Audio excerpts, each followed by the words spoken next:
Hi, this is Jeremy with Lakeness Life. I'm just going to be showing you how to change the boot on a 2004 Saturn Ion. I believe some of the things will work with other vehicles. I'm just using a little universal boot that I got for like 12 or 13 bucks off of Amazon. And yeah, hope this helps, and be gracious. I'm new to making videos on how to, and they get a little long-winded trying to be thorough. But hope you like it. Enjoy.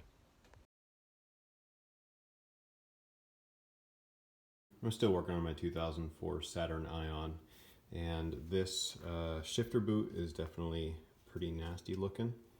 So I didn't really want to make a video. I just wanted to get this done, but I just wanted to share with you guys how I got it done. The first thing I did is I took this off of the shifter. So what you do is you turn this 90 degrees. You'll see the little detents in there. Maybe you will.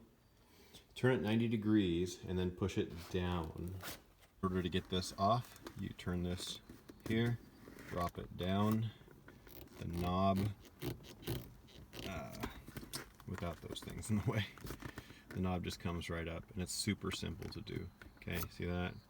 So then you just take this again, the knob, push it forward until it snaps, move it, let me see here, over, and then 90 degrees.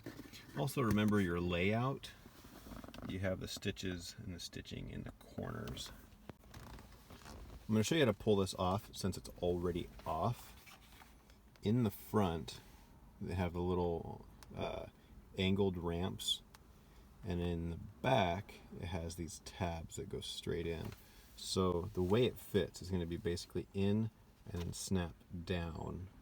So in other words, when you go to remove this, you want to be able to push the front back as far as possible and then just pop it up.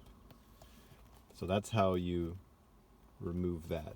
That gets that off of the shifter, or the shifter knob comes off the shifter stick, whatever you want to call it. Then you pull this out. I got this off of Amazon. I'll throw a link in the description. Can't say the quality is the greatest because like this stitch here is kind of funny compared to these ones looking good, or looking decent. So what I did, the first thing I did is I took a pair of needle nose pliers and I took off the safety wire. So you take this boot and you'll notice, so you'll see this here in the old one that is wrapped around this plastic piece, this clip. Make sure you get the, the 4 striations on the bottom. Just how it came apart. But I cut the zip tie, open this up a little bit, and I took this piece out. In this setup, you flip both of these upside down or inside out in order to do that. With this one, I don't know if you can see it in there. You can't. With this one, it had some safety wire or just some stainless steel wire. It's wrapped around twice, and then so what you do is you just grab a pair of needle nose pliers like these. Take the needle nose pliers, and then from obviously underneath, you untwist the safety wire until it loosens up. Then you slowly wiggle this piece out because this is probably a generic thing and does not help you keep your shifter in. I forgot to put this in the video, so I'm going to add it in, cut it in. But this is the piece that's off of the new boot that will not go in the car, and the old piece I took off of the old boot.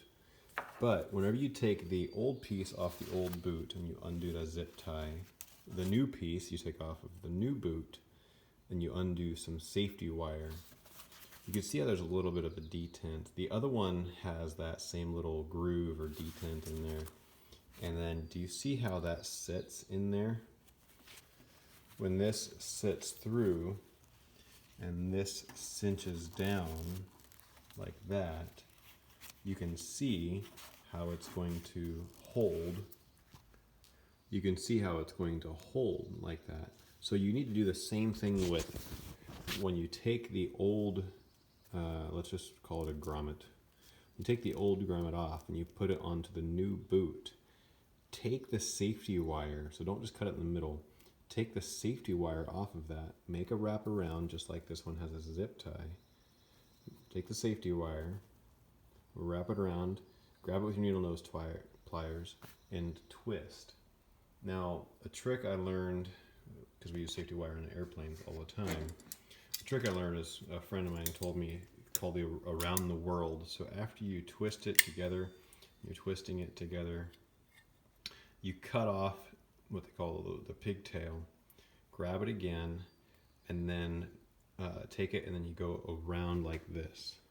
Right here, you go around like that. And what that does, instead of just twisting in one spot, it actually twists at the back part, and then it binds it up and gets it really nice and tight. So, sorry this is such a long portion to show you how to do that, but just trying to be thorough. Then, it's all flipped over, and there are a whole bunch of staples here. Do you see those old holes? So what I did is I came in, and then I just opened each one of those staples up. Kind of takes a little bit, and took all the little staples out. Then what do I do? Well, the boot is a universal boot, so it's obviously pretty large in comparison. I got this as close as I could. And then I tried to staple this with my stapler here. Of course, I just ended up breaking that piece there. And so I hemmed and hawed and finally ended up cutting out the little pieces, just like the factory one has them cut out. Obviously not just like, because I'm still doing some trimming. I'm actually quite afraid of cutting this off because I don't want this to unravel, and it's not going to hurt anything to have an extra bunch of extra in there. So what I did is pull all those out, pull this ring out very carefully. So what I did is I took a 16th inch drill bit here, and I took my big stapler and I just shot the staples into here. Click, click. I don't want to blow your speakers. Then I end up with these little staples. This one was bent, but you get the idea. And then I held it into place. My first one I used vice grips to kind of hold it here into place. And then I just simply drilled a little hole here and a little hole here. If you got a stapler that's heavy duty that can do it, hey, more power to you. Or an actual stapler that's made for this stuff. So I drilled the two little holes, then I pushed the staple in. You could see I left one open like that. And you can just bend those over. If you push it in hard, you could bend those over with a pair of needle nose pliers, which of course is what I've done with all the rest of these. And I think it's going to turn out okay. I'll continue the video after I get this snapped in. Alright, now that I'm in the car, got it all stapled together, I don't think that this, the extra chunks of stuff is going to get in the way, so let's go ahead and see if it'll fit. Alright, so I pushed in here, pushed towards the front, and I dropped it down and kind of snapped it in. This material is much thicker than the factory material, so it was kind of a bear to get in there. We probably have to use a flathead screwdriver or something, a little plastic wedge or something that's flat and plastic in order to kind of push the stuff down in as you're going. But overall, I'm satisfied. It was 12 or 13 bucks. It came quick. It's not crazy squeaky. So yeah, I think it looks pretty good. The car's red, so I got the red thread. Pretty simple. Would I do it again? Right now I am taking care of my wife and not working, so right now this gives me something to do, save a few bucks. I'll probably save 25 or 30 bucks. If you are working full-time, making $20 to $25 an hour, just stay at work and then buy the red line one that is already done, so then you're only spending 3 to 4 minutes to actually do this. Just remember how you took it apart when you put it back together. Subscribe and like if you want to.